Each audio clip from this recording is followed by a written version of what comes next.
Hi, everybody. This is Arlo Gilbert, co-founder and CEO of Osano, a leading data privacy management platform. And you are listening to the Privacy Insider Podcast. This show explores the past, present, and future of data privacy for privacy and business leaders alike, as well as anyone who wants to keep privacy top of mind. Well, welcome to the Privacy Insider Podcast. In the U.S., trade is in the news on our mind right now, even those who never think about trade at all. Raw materials, manufactured goods, and yes, tariffs on both of those things. But trade involves data too. Products, data transfers, and adherence to privacy and now AI laws around the globe. Following those privacy laws can make international business and trade deals easier. Ignoring them could spell disaster for a business wanting to do business in the EU or elsewhere. What are the best practices? How do businesses use privacy as a strategic advantage in trade? And how does this current global situation change things? Constantine Karbaliotis is a lawyer and expert in privacy international trade and a Canadian. That last one is important because we Americans benefit from another outside perspective. And Canada is also a thriving global trade partner. Constantine is counsel at nNovation LLC, a boutique privacy firm in Canada. He was the privacy leader at two large multinational companies, Mercer and Symantec, and frequently writes and lectures about international privacy and data protection. And he's the only person to ever do stand-up comedy at the IAPP Global Privacy Summit, which means that he's not only the funniest man in privacy, but he's also the biggest name in privacy. Constantine, welcome to the show. Thank you so much for having me. It's a real delight to have you. And, we're just going to dive right into the most important topic, which is comedy. Because I know that it is incredibly unusual to do stand-up. And I'm really, really excited to learn a little bit about how you ended up in here. So I just want to hear more about this comedy show and Right. what happened and how you ended up there. Well, the IPP had introduced this thing, which I'm sure you're familiar with, a little big stage. And when they had first done it, they didn't have every slot filled up.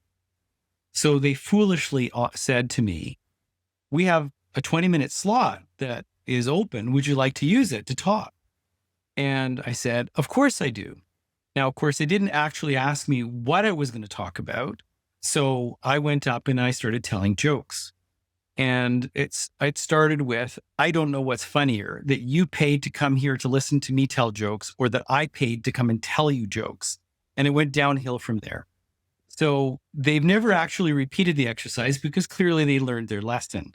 So that in general, I think that the audience was amused with, the comments, a lot of just stories from, the practice of, just trying to manage a privacy program in large companies, shared pain is less painful. And so, it's always an opportunity when you have those kinds of things. If you don't laugh, you cry, they say. So I got people laughing over what they were crying over.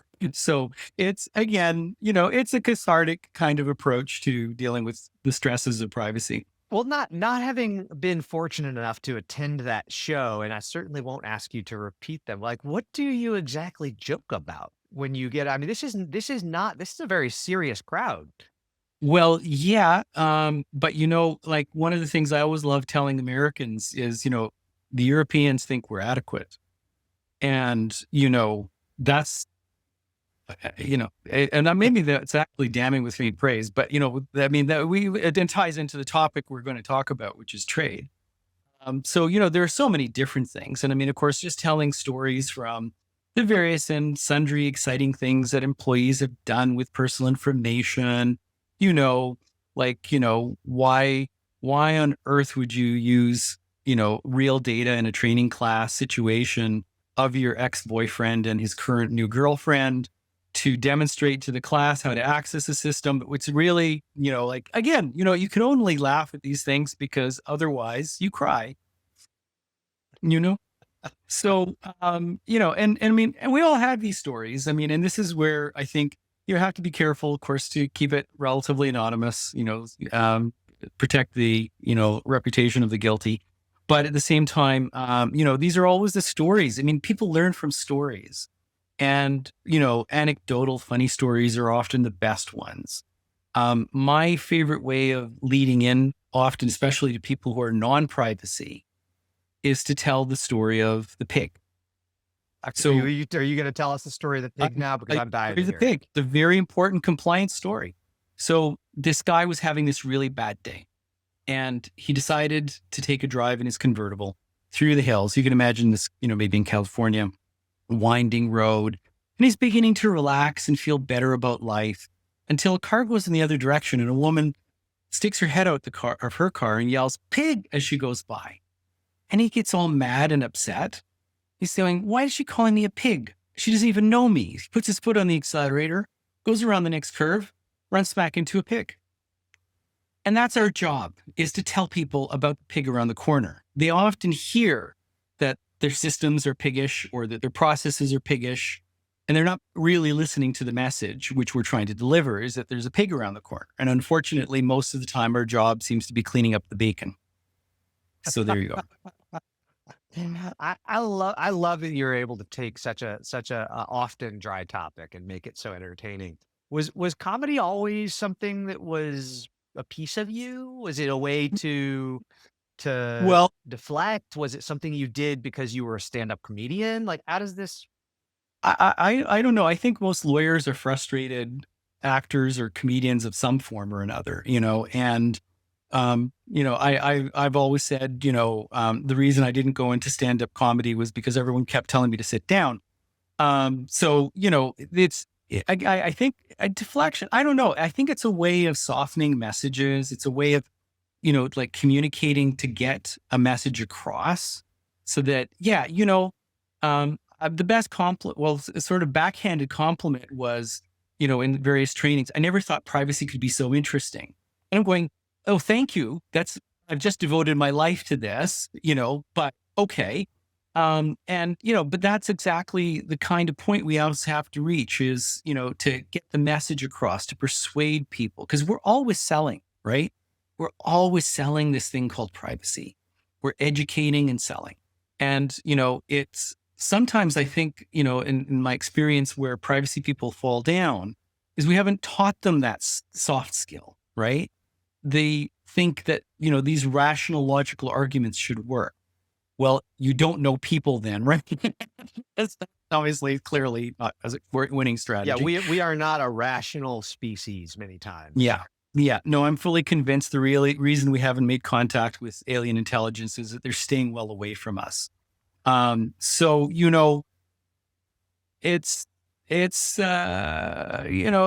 the bane of our existence is that we have to, deal with human beings. But if we understand them and we understand how to get them on board, then I think we're just more successful in our roles and we're probably less frustrated.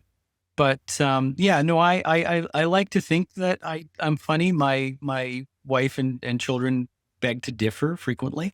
I also have this, critical audience in the background. But it doesn't stop me, clearly. Well, you and me both. I can commiserate on my wife does not enjoy my jokes nearly as much as I do. No. So I gotta say, this is so fun. I'm really enjoying the conversation already. Good. So tell me a little bit about your background. I mean, look, so you're Canadian, Mhm. you're funny, you're in privacy, you've held a lot of really important roles, but I'd love to know more about you as a person. Where'd you grow up? I mean, what got you into privacy? Just tell me about you, because I find that that's one of the things about privacy is there's no linear path. Nobody ever woke up and said, I want to be a privacy attorney someday, Yeah. right? Right. Everybody ends up there through some unique set of circumstances. And I'm just dying to know what yours are. Well, mine's pretty circuitous path, and it's kind of interesting how when I started it, I helped me end up where I am, if that makes any sense. So I grew up in Edmonton in Alberta, Western Canada, and that, for your listeners, is one of the places in the world where we know that minus 40 Celsius and minus 40 Fahrenheit are the same because that's where the scales coincide. and it frequently reaches that temperature. So we're a very hardy group, by the way. And so I grew up there, and I was very keen on sciences and computing science, in my teens and early years. But I decided that we had more than enough technology people, and what we needed was, more law. In fact, law that governed nations, because I was convinced at that point in time, it was still the Cold War, dating myself, that, again, we needed law to govern countries. And so I decided I wanted to go into international law. So I went to Queen's University at Kingston in Ontario. And it's very, it was a great school. And I was doing transborder data flows in 1981. I went to a conference on it. And it was like the intersection of law and technology really fascinated me, because I was, really technology inclined. And so, but it's very difficult to find roles, at least at that time in Canada, in international law. So I started practicing law. I have a big focus. Actually, my first job was not practicing law. After my call to the bar, I was doing expert system development for a software publisher, and that was automating legal documents and processes. So I got early on a very heavy experience in technology at a time that most lawyers were just terrified of. It didn't even have a computer on their desk. And I was better known for that than I was what I was doing in law. And I was invited to join a consulting firm, a large consulting firm, and to join their practice advising law firms and legal departments on automation. So I was an IT consultant for 8 years. And one day, it's dangerous to be, between projects on the bench, as they say, because I was walking by and this project manager said, you can read a law. You're my privacy manager. And that's how it started. That tracks. That tracks. Just somebody handed it to you. Yeah, exactly. And so I led what turned out to be a massive sort of exercise to do PIA in Ontario for the Ontario government. I got 4 ministries to agree to something, which apparently was somewhat remarkable at the time. And, and that's where it started. And I ultimately led the security and privacy practice for this company in Toronto. I went to Symantec. I ran their global privacy program, went to Mercer, became the chief privacy officer. I did actually also return to my roots in, I worked for Nimity, leading their sales group. Yes, Nimity, and they were acquired, right? TrustArc, yes. TrustArc, that's right. And, but it was acquired after I had left. But, I know things from your side, because I actually, and in a sense, it was just coming back to where I had started, which was practice automation, right? And then, but what I experienced going through, Symantec and working at Mercer was, I realized, oh my God, I'm doing international law. It was the thing that I had started out to do, and now I was doing it in the area of privacy, but I was doing it. And, I was helping to negotiate international agreements, dealing with international data flows, dealing with breaches that crossed borders. And I was doing international law, and I still am. And so it was the goal at the beginning. And it was just, again, a very strange roundabout route of getting there. I love that. And it completely maps to how we hear about most people who end up in privacy roles, which is somebody at some point in time went, you're smart and you seem like you're willing to do it. So here, you can take this. Yeah. I have so many questions. So, and I think about one of the things you mentioned, which was this idea that we needed to have laws that governed countries. The thing that pops into my head when I hear that is just Star Trek, right? Because if you look, Star Trek had the Federation, and it was extraordinarily well-oiled machine. There was very minimal conflict on Earth. Right. Is that where you were thinking we would go? Oh, listen, I was a science fiction fan. I was like the geekiest, right, of geeks in my early years, because I was like all into science fiction. I love Star Trek, and I love the world. Are you a new Star Trek? Are you a Jean-Luc or a Captain Kirk? Watch it all the way through. Wow. Okay, so and I also will tell you, one of the things I also found very influential, especially in the 80s, was the cyberpunk genre, which I think, unfortunately, we're now creating in real life. We'll come back to that. But I think that that colored a lot of my views about why I chose to do what I did, which was that, it portrayed a world where we made it. We survived. We actually, figured out a way to get along with one another, and we were having new adventures.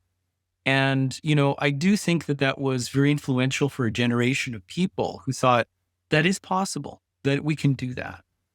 I mean, the Um, the the Ray Bradbury. I mean, when you look at the things that he conceived of as being pure fiction, right? I yeah, mean, the tricorder. Um, yeah, we're all walking around with a tricorder in our hands now. right. It Yeah. can tell me the temperature, it can tell me the air quality on the land that I'm about to go down to. Uh, Arthur C. Clarke had a brilliant book called, I think it was Empire Earth. And he had these, again, portable computers that everybody would use to connect, pay each other with, like it was like astounding. He also had a brilliant idea that solved the political problem. And I want to repeat it to you because I think it might still be a valid one. Anybody who wants political power is the one we should least trust with it.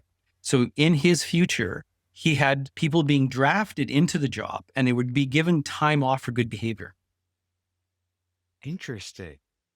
I And love I that. think I think that's actually maybe, sensible. But again, like they portrayed a world that, they could see coming. And, science fiction is always just about possibilities. And when you get a little bit further forward into the cyberpunk genre, William Gibson, the Blade Runner kind of, it's dystopian. It's not meant as a blueprint. Unfortunately, I think we've gone there. It's more of a cautionary tale in those Yeah. cyberpunk ones. You walk away feeling a little icky. Yeah.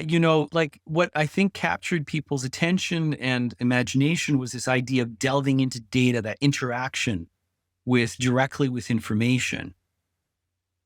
But then there was all the other stuff, which really wasn't that good. And I think that, one of the reasons why I think still law and regulation is important is precisely because I see this challenge in the distribution of power, not now between states, but between the individual and, large organizations. So we need to have that balance restored in some fashion. And I think that ultimately, it's rule making that's important. And it sort of leads to something that I always like to tell people about, which was a little factoid. I love collecting little stupid facts and repeating them to people, unfortunately. In 1898, there were two cars in the entire state of Ohio. They ran into each other. We do need rules. We do need to have rules because even though it might seem like some things would be common sense, let's all agree to drive on one side of the road. Apparently, that's not as obvious as one would hope. So, we need rules and we need them to be sensible. We need them to support, doing business. And of course, you can't transact anything without exchanging information, but still there should be rules, Yeah. you know? I love the two cars in Ohio that bump into each other. Yeah. That reminds me, I don't know if you've ever, there used to be a contest where they would try to see who could write the shortest science fiction story. And, Hmm. the one that I remember hearing was, the entire story was one sentence, and it was, Hmm. the last man on earth sat alone in a room. There was a knock on the door. Right, and your Yeah. story of these 2 cars, it's like the only 2 cars in the whole state. How is that possible if they managed to be that close to each other? Yeah, exactly, and I mean, and I read a lot of those one story ones, like one line, very short ones. I remember reading actually a collection of those. It was like, some of them were very disturbing like that. But, you know, it stretches your mind to, when reading science fiction, writing science fiction, it makes you think about possibilities. And again, we really need that kind of thinking it's scenario playing. When we do breach, tabletops, or we look at, and analyzing whether a particular technology, what harms it could, create, we're doing scenarios, right? And this requires us to have imagination, to extend what we're thinking. And play them out, play out those scenarios.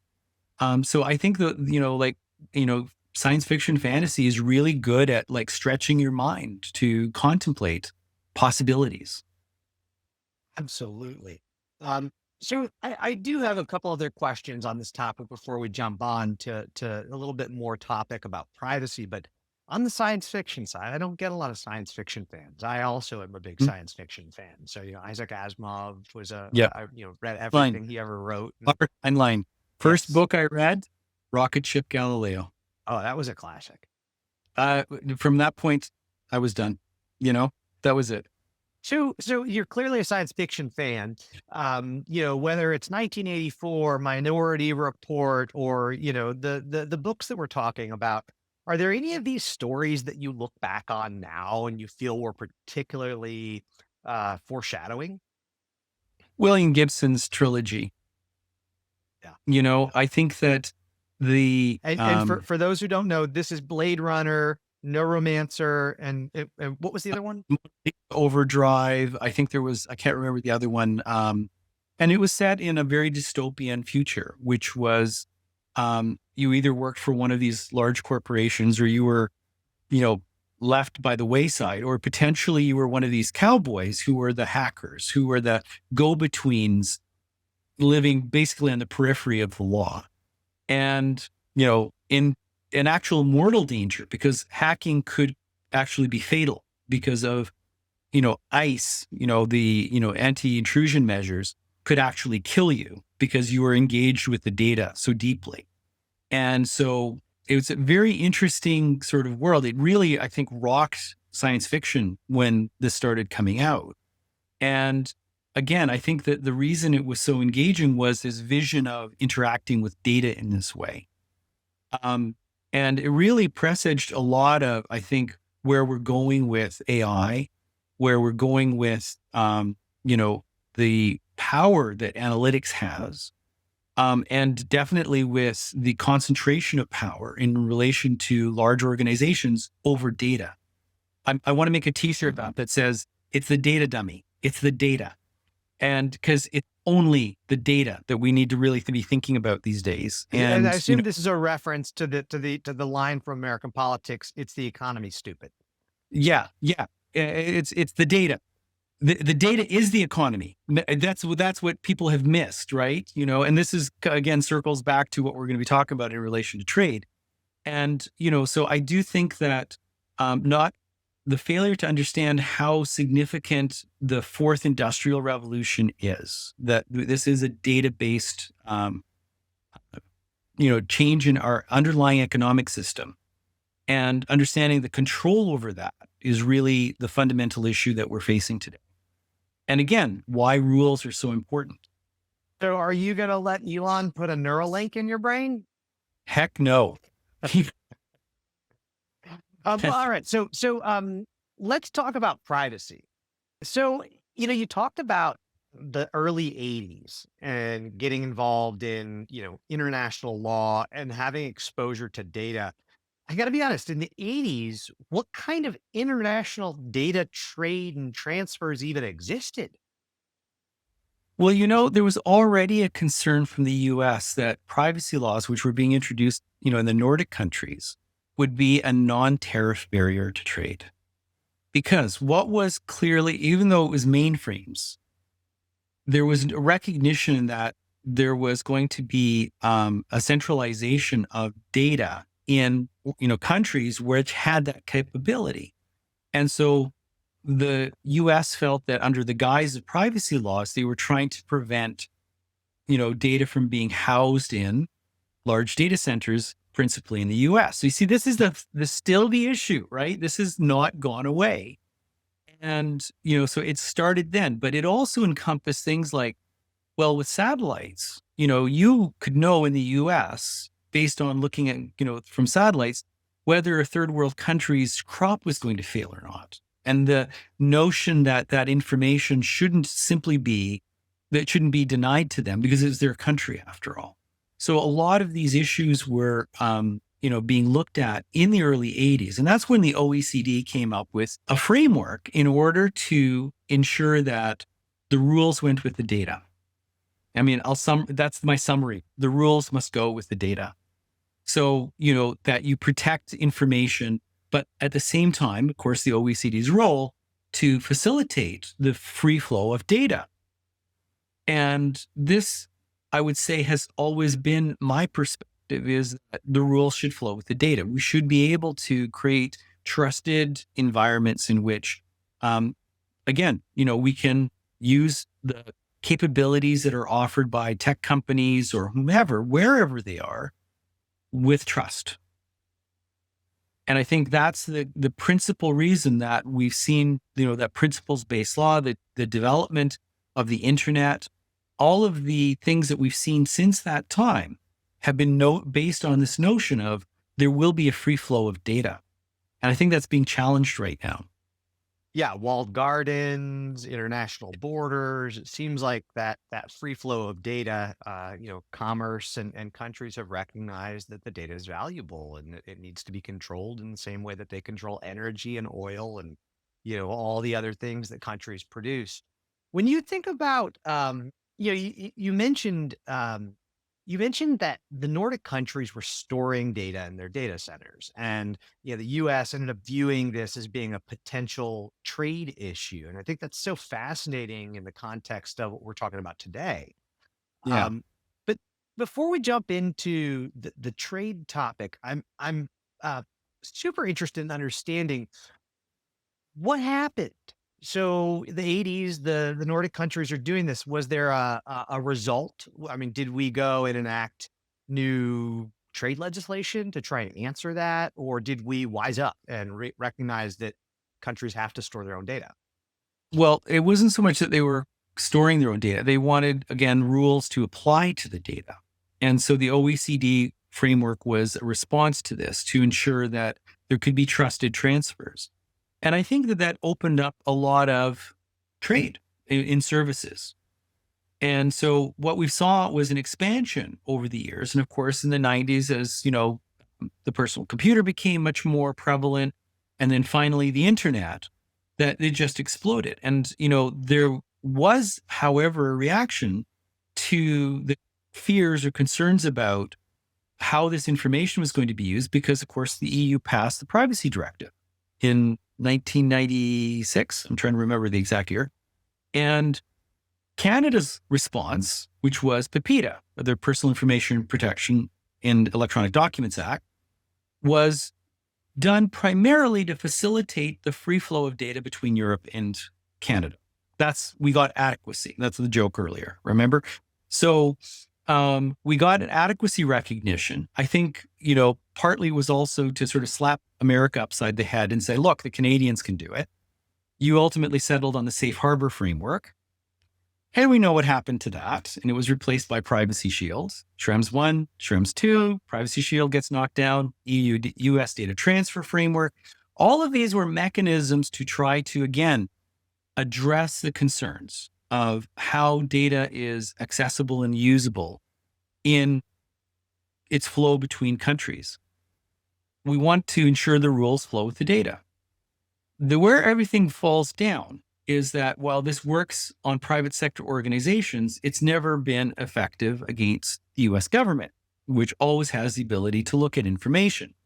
Under the Biden administration, they were beginning to close the, sort of loopholes that would allow for mass surveillance and so on, and give redress mechanisms so that the European Commission was comfortable in accepting the EU-US data framework. Now, again, we're back to potentially, maybe a Schrems 3, because we may not actually see that survive, because there's been changes now being made to the supports for that framework under the current. And you mentioned, the law needs to follow the data. I think everybody would agree with that now. That might have been controversial back then, but now I think Yeah. we've all arrived at the same conclusion. I'm curious how you think about, when you think about legislation, it's almost always in the rearview mirror, right? It's kind of like, well, this thing happened, and now we're going to enact policy in order to prevent that from happening again and to come up with a better plan. Do you think that the law can follow data, or is the law always going to be so far behind just because of the process of establishing new law, getting consensus, getting it passed? Hmm. Do you think we have a possibility of having legislation and general broad rules that are well prepared to evolve? Like we've seen GDPR, Hmm. excellent law, forward thinking in many Hmm. regards, but it did not factor in the consideration of AI. Right. And Right. so then you find yourself going, well, you can't get consent for use with AI because nobody knows what you're going to do with it. Gosh, now we got to write a new law. Um, I'm curious whether you think there's any possibility of a brighter future when it comes to regulation and being more forward thinking. I do, and I think that there are mechanisms that are actually set out, and in the GDPR, which does apply to AI. But you're right. There's, obviously other areas of concern that the EU AI Act has been developed to address. The thing that I think we need to think about is how rules are actually made. And of course, this is what lawyers love to talk about. And, legislation is hard to get done. I mean, we had a proposal to change our national privacy law that failed because we went to an election. And so it died on the order paper. Okay. Um, that's Pepita's been in place, since 2001. Okay. The internet really wasn't a thing then. And when it was drafted, and now we have AI. So really, it is a principles based law. It still has got some flexibility, but people want certainty. They want rules, right? To know what to follow, what side of the road to be on. And the reality is that legislation is always like that. But if you get too prescriptive, and that's the concern that, many people have, is it becomes prescriptive, it becomes inhibiting to innovation. So there is a model, and it was proposed in our legislation under Bill C-27 to create what's called codes of practice. Now, this is also a feature of GDPR, but it's very difficult to get 27 member countries to agree to a single code of practice. There's only been a couple that have been successful. Okay, putting that aside for a moment, codes of practice are subordinate rulemaking. They can be more flexible. You could change it on a yearly basis. It's true. So this So a is, good I think, principles based law with that yes. level of autonomy by the agencies. Right. Or even industry developed codes, co regulation that could work to be much more flexible in terms of how organizations, have to comply with the law, but do so in a much more agile basis. And that, I think, is going to have to be the way we're going to have to move. We have to think about rulemaking. This is the start of the conversation, was that we need more rules, but we need the right kind of rule making in order for us to have that agility, but at the same time, do the right things vis-a-vis consumers, individuals, and so on. Do the right thing. That's our mantra. Yeah, I love that. that's Yeah, the I think that that's ultimately something that a lot of people forget is that these laws are there to serve us as citizens yeah. of the world or citizens of our country or state. And yeah, I really love that mindset. So let's talk about privacy. Let's talk about trade because this is your area of Mhm. expertise. I'm really interested to think about how privacy and trade intersect and where they conflict. But also really fascinated to understand your views on this new, you know, tariff laden world. And do you imagine that there are any challenges coming or perhaps any, silver linings here that we're not expecting? I would love to hear your thoughts on trade and privacy in general. Well, as I said, data goes with trade. And even if you're just getting contact information from a European company, you still have to comply with GDPR. But it's rarely just that, right? So, what's changed, I think, in the last 5 years for most North American companies is they've realized that in order to make their revenue targets, they have to actually do the right thing vis-a-vis privacy. And I think that's a big mindset change that's very important. It's been very difficult to persuade management around compliance. They don't get really excited about that. When you talk about revenue, though, boy, do they get interested. And what's happening is that their customers are demanding that they don't drag them into a nightmare situation, right? Don't make privacy problems for us. So you'll see that every agreement now has a data protection addendum. Well, you've got to actually live up to those promises, don't you? That's when you make your way to the privacy office and say, oh, we've been ignoring you the last 5 years, but now we need your help. How fast can you fix this, right? Yes. So the intersection is there. I mean, it's always been. I mean, there's the reason that our privacy law in Canada is the responsibility of innovation, science, and economic development is it's a trade issue. And so it supports trade.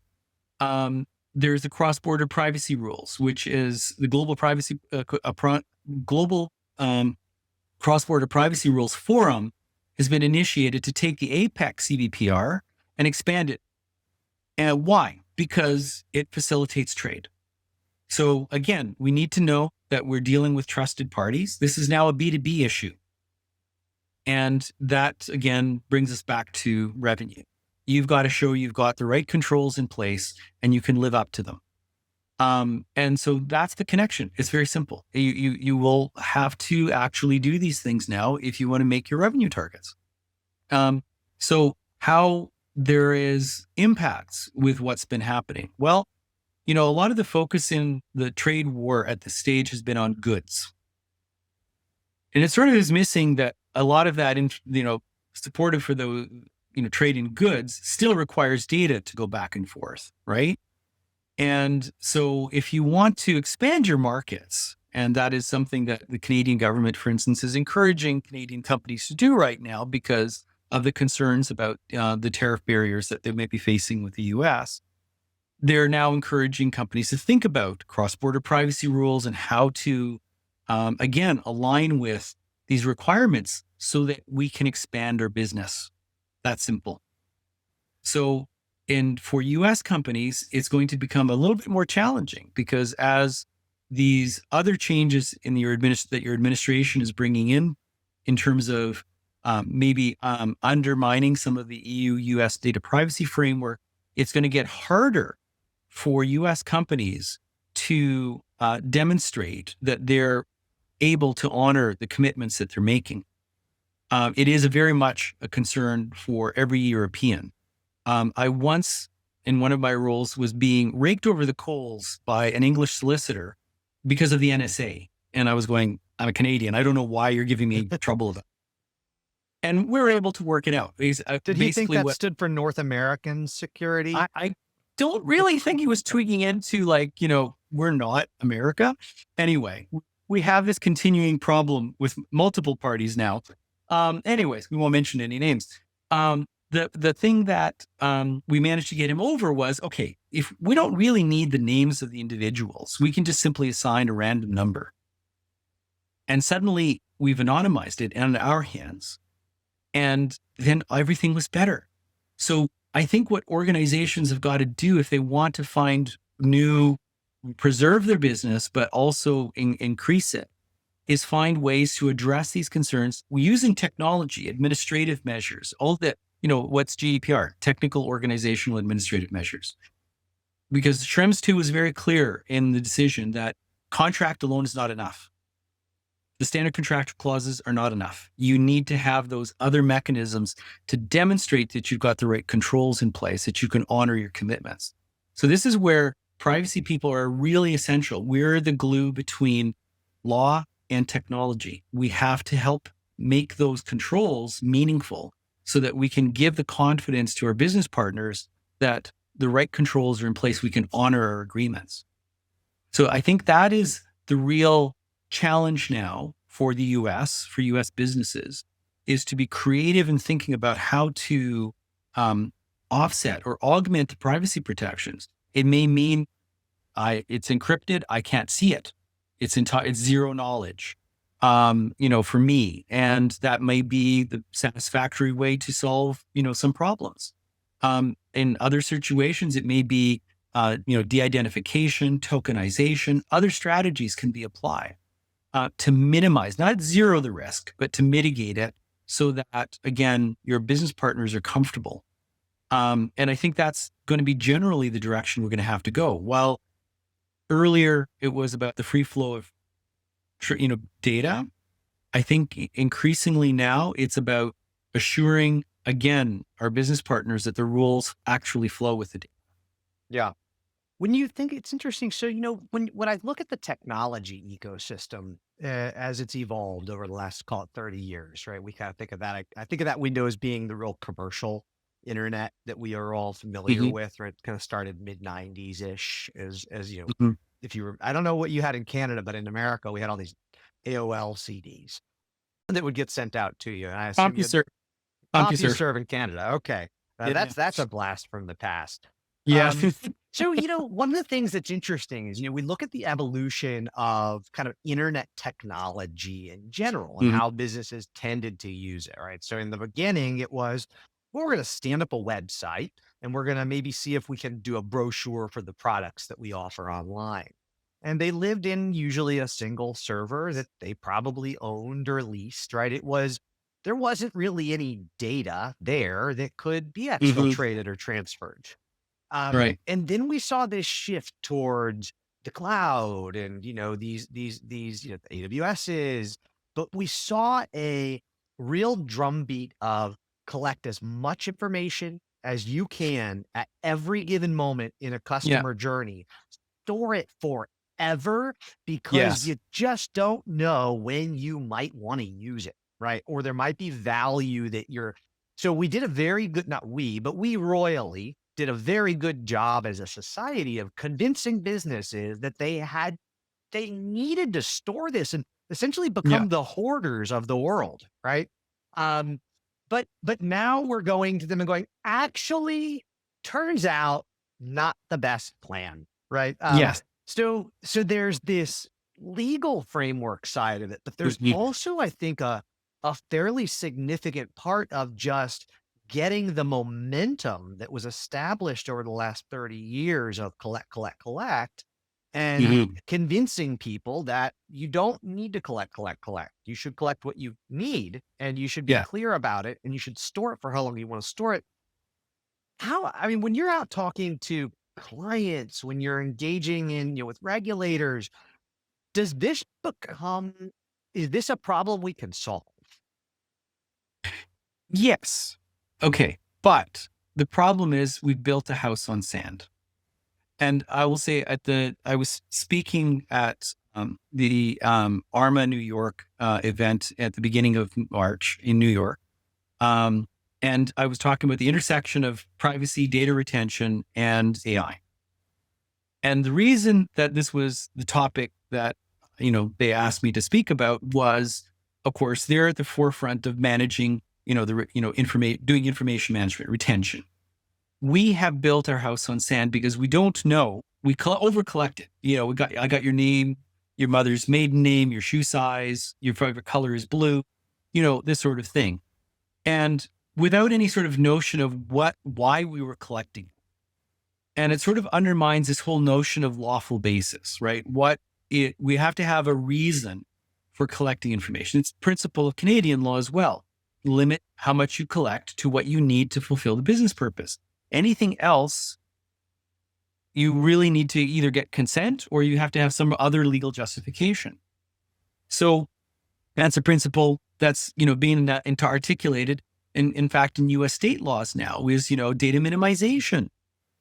Okay, so we built this house on sand because we got all this data. We don't know where we got it from or what basis we got it from. And now we're pouring it into AIs. And we're creating a huge information governance problem for ourselves because we still don't have that connection to why did we collect this information in the first place? What was its provenance? What was its quality? Should we still have it? I also get laughs at conferences, sometimes inadvertently. So it's not always stand up. I ask, how many people have our data retention policy? And everyone puts up their hand. And I go, okay, how many of you are complying with it? And everyone just laughed. They're not. And, they're, like, why are you living in, this world where your retention policy doesn't mean anything? A German company was fined for not complying with their data retention policy. It didn't have a breach, but access requests will expose these things. Oh, if you do have a breach, it will definitely expose that you've had information about this person for 20 years, longer than you should have. So, and then you start asking, well, should this information have now been populated into your AI training model? Maybe not. Maybe you didn't have a legitimate basis for doing that. So I think that, what I'm trying to get at is you put your finger, I think, on the heart of a very fundamental problem, is that we are lousy at data governance. And we've been doing it for 30 years. And now we're going to have to pay the piper, because now it's possible to actually find out through access requests, through breaches, through the training models themselves, through AI, what information organizations have. Should they have it? It also, I think, raises other questions about, I say it's the data dummy. Is it biased? Amazon created a database, an AI to vet engineers' resumes, and found that they couldn't rescue it because it was trained solely on the data of male engineers. So it discriminated against women, and they could not fix it. Okay. Bad data, garbage in, garbage out kind of stuff. If the data is old, talking to people during the pandemic in the travel industry, everything that was beforehand was meaningless during the pandemic, right? And all of your statistics during the pandemic, are they meaningful now? We don't ask the question, what's the quality of the information? So retention rules exist to help us get rid of the old when it's no longer valid or useful. And it's not a topic. Retention is not something you see a lot of enforcement activity around, right? We see a lot more enforcement activity around those visible things. Oh, you didn't have the right, consent bin, or you put too much friction in your opt-out process. But it doesn't feel like the regulators often go behind the scenes to ask the question of, are you doing what you say you're doing? Well, until there's a breach. Every breach is multiplied by a factor of 3 to 5 by virtue of the fact that nobody got rid of anything. And then you see the consequences. Then you can actually articulate what the cost is of over retention.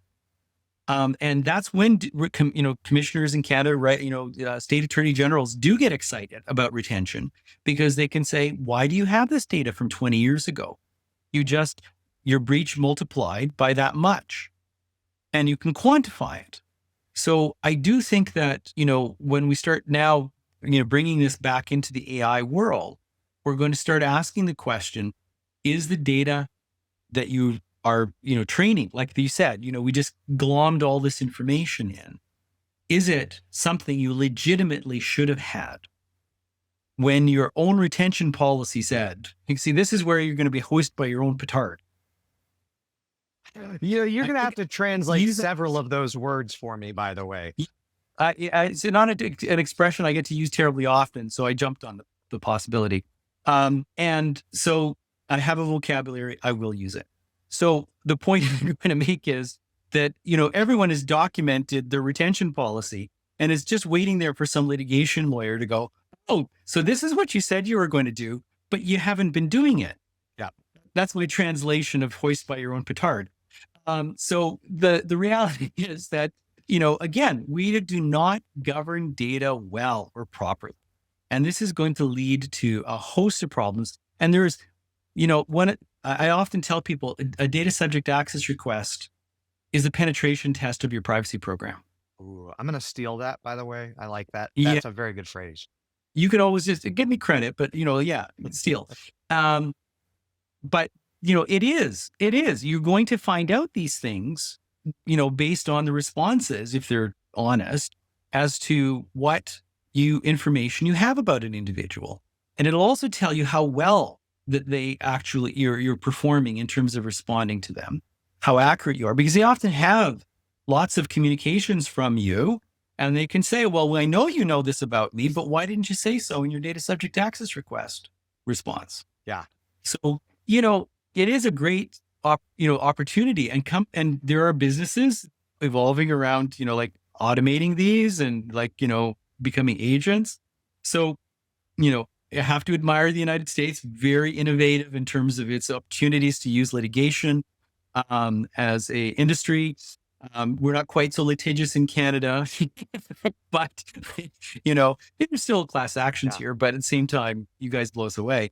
I've often said the biggest danger to any U.S. company is the tactical nuclear lawyer. So there you go. So I think that this is also perhaps a way to get this across to management, is to say, this is why you need good information or data governance. This limits your liability. This is going to come out. The truth will out. That's the other thing I think that people begin to fail to understand with all of the tools and things that we're putting into play, is that it's going to be so much faster and better to actually find all the, smoking guns that you've got hidden back in the storeroom of data. So, I do think that there is going to be a reckoning for all of that massive data collection. Yes, I would agree with you on that. And the class thing is interesting because although we have had historically weak privacy regulations in the United States and a significant absence of federal enforcement Mhm. of the majority of those, because I mean, look, we have privacy laws here. We just Mhm. don't enforce them, so they may as well not exist in many cases. But when you look at those classes, the class actions, right? Mhm. Um, in many ways, what we see is that those class actions are they are a much bigger motivator for businesses to comply with the regulation than Mhm. the threat of call it 1 in 100,000 chance that a regulator comes knocking on their door, because the Right. odds are much higher that you will get Right. sued in America. Yeah. So by the class A- lawyers. And I think that there's another aspect of that that can't be ignored, which is shareholder actions. When you mess up, I mean, because one of the things, again, I think that many companies fail to sort of connect is that this is not only the subject of personal rights, consumer rights, it is also the asset of the company.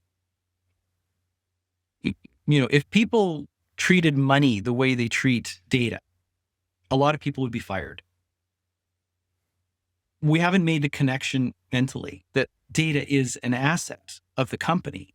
So you're going to start seeing, and you have seen shareholder actions, which, when companies have had data breaches or they've gotten in trouble with regulators that, have gone right to the heart of, you are mismanaging this asset and you are bringing down the value of our shares because of director's liability, greater, enforcement by the SEC in relation to cyber breaches. All of these things really come back to, again, governance, information governance, which ultimately has to go to the boards of directors. So they don't actually ask the right questions right now. 90% of US public companies have InfoSec and privacy related issues reporting to the audit committee. The audit committee, Wow. right? So they're not knowledgeable. The board's role has got to be to ask the right questions of management. And if it's not capable of doing that, then the question is, are they doing their job? And this, I think, in relation to, again, the information age and what we're experiencing today in terms of the transition to this fourth industrial revolution, suggests to me that a lot of the governance frameworks we have around data just don't exist and are inadequate. So this is where I think litigation is going to be a very big driver for change, because it's going to hold management and boards accountable for how information is being managed. That's brilliant, Because by the way. I mean, shareholder actions is not something that many people talk about and think about in privacy. You think about the class litigators, you think about the regulators, but you're right, SEC level type of things. And it's been very, very difficult to get harms established in many class proceedings. And it's often simply the threat and the costs associated with which causes settlements. But America has a long history with shareholder actions. yeah, we do. They're always dramatic. Yes. So look, you are in a country that as you've described, is adequate. And the concept there is that Canada has put itself in a really nice place where you Mhm. become this trusted place that, Europeans can confidently have their data stored, Americans can Mhm. have their data stored. And so in many ways, to butcher the phrase, but you become the Switzerland of data privacy in the kind of the North Mhm. American region. Mhm. So when you look at the US, we think about adequate, our Mhm. the Canadian take on privacy, right? Appropriate and reasonable, I think is what you Yeah. mentioned at one point. When you think about the US and you think about our approach to privacy, um, do you think it's reasonable, appropriate? I mean, what should we be doing here that we're not doing? Well, it's an interesting question. I think that, the states are doing a lot in terms of creating rules. The problem is that, and I'm not telling Americans anything new, this patchwork is really challenging, right? So a good, strong federal privacy law would be really helpful. Part of my role has always been to explain America to Europeans and, say they don't care about privacy. Oh, you have never met the FTC, have you? So, so we know it's not true, right? But Europeans have trouble understanding the American framework because it's like a zillion laws, right? You've got sectoral laws. You don't have a central privacy commissioner or, data protection authority. So it's very hard. Well, I mean, it's very hard for American companies to navigate this. Imagine what it's like for Europeans to try to figure it out. Um, so I think that, ultimately, there's a couple of things you can do from the private sector regulation side. You used to have these things that I always admired in law school, which was these uniform codes, which would, or model sort of laws, which, states would model their, and nobody's done this in privacy, which I find really frustrating because it would simplify things. Everybody can have their own law, maybe with a few variations, but some, and you see, that's the advantage Canadian provincial and federal laws have, is they're based on largely the same principles. We never have this kind of real fundamental challenge between how things are being done. Quebec is a little bit of a different case because it's a civil code jurisdiction, but still, we largely approach things the same way. Um, I think that what would help would be obviously a federal law, but you've got to satisfy California and other jurisdictions that it's not going to be less than, right? So I'm not sure that there's brilliant minds in the United States have tried to figure this out, and it really requires bipartisan support in your Congress. And good luck to you. If we had Uh, done this 10 years ago, we would have a yeah, wonderful federal privacy law, but we dragged our feet. And as a yeah, result, the states had to take action. And yeah. now we're No, in this sticky situation. right. Um, And I will say that there is one other fundamental issue right now, and this relates to the trade war, and that we haven't talked about services yet, but that's going to get dragged in. The U.S. has a surplus in with most countries in relation to services, so that's not being accounted for in the overall deficit surplus conversation. Um, but it is increasingly a focus of countries outside, not just Canada, but Europe elsewhere, that this is of concern now because of the storage of data within the United States. And so there's questions of data residency and data sovereignty being raised. And this threatens that whole notion that I talked about earlier of the free flow of data. Um, and I don't have an answer for you in this because fundamentally it means reestablishing trust. It all comes back to that equation of trust. If, for instance, someone says we're willing to pull the plug on, fighter jets software, then the natural next question that gets raised is, well, how far will that go? Will our services that we may have a data center of a US company in Canada, but are we able to trust that? And the question is being raised by Canadians and by Europeans because of the trade war. So there is some really, I think, existential concerns right now to this notion of the free flow of data. And they can only be addressed by reestablishing trust.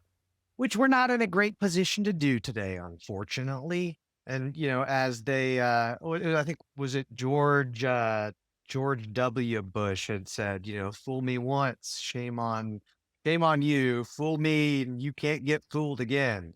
I think that's what Yeah. he said. The phrase is Yeah. supposed to be much more eloquent, but Yeah. it does feel like as an American looking at how the rest of the world must view us, it's gotta feel a little bit like working with somebody who's got schizophrenia, right? I mean, in the sense that you go, okay, great. We felt like we had some rational partners that were prepared to work forward towards a solution that would happen. And then now you got a new administration who's got a totally different viewpoint on it, and they're going to go the opposite direction. And then we get another administration who goes Hmm. and seems normal and reasonable and wants to work and cooperate. And then we go back to another administration.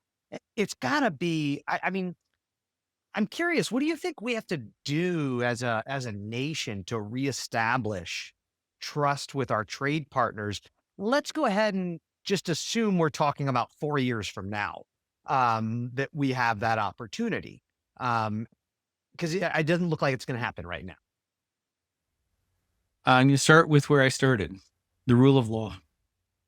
We have to have laws that govern nations and agreements between. I mean, part of the problem that Europe has had that required the, privacy shield, safe harbor, the data framework has been that there's no agreement about what friends will do to friends, about, spying, about, surveillance.